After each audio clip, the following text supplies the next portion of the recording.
In this past weekend, Modern Warfare 3 had their PlayStation exclusive beta, in which people had already spotted players using jailbroken PS4s using hacks to cheat in game. While this is only minorly relevant to the video, I saw a post on Twitter which argued for sunsetting or phasing out old gen consoles. And the relevance to this post, it was for security reasons, and that got me thinking of when the console sunset actually happens, and are we there yet? Let's take a deep dive into the history of these console lines. And to save time, we're only going to start with the 360 and the PlayStation 3. Released in November of 2005 and 2006 respectively. In 2016, Cobalt was released on the Xbox 360, and that seems to be the last game published by Microsoft to be released on that console. On the other hand, we have MLB The Show for 2016 on the PlayStation 3. 2016 is 10 years after the PlayStation 3 and 11 years after the Xbox 360, and it is 3 years concurrently with the Xbox One and PlayStation 4. So we can say the console lifespan is about 7 to 10 years. The reason I'm using sort of first-party developed games because they sort of lead the charge when games are not brought to these systems.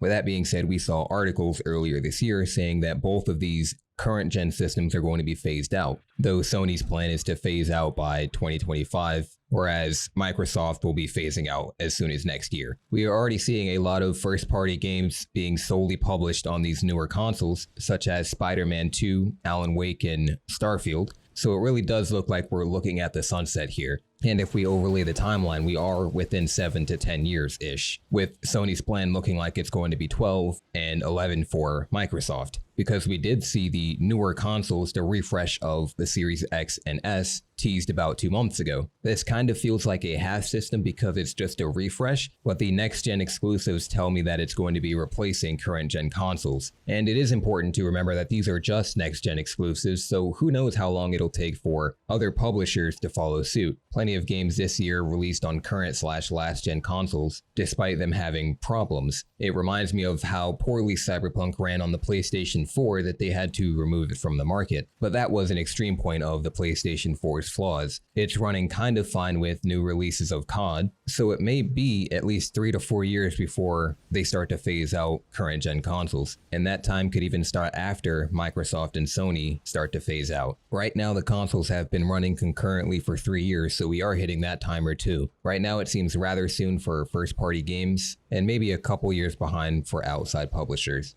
But that is all I have for this video. I hope you guys enjoyed. Thank you guys so much for watching, and I will see you in the next one.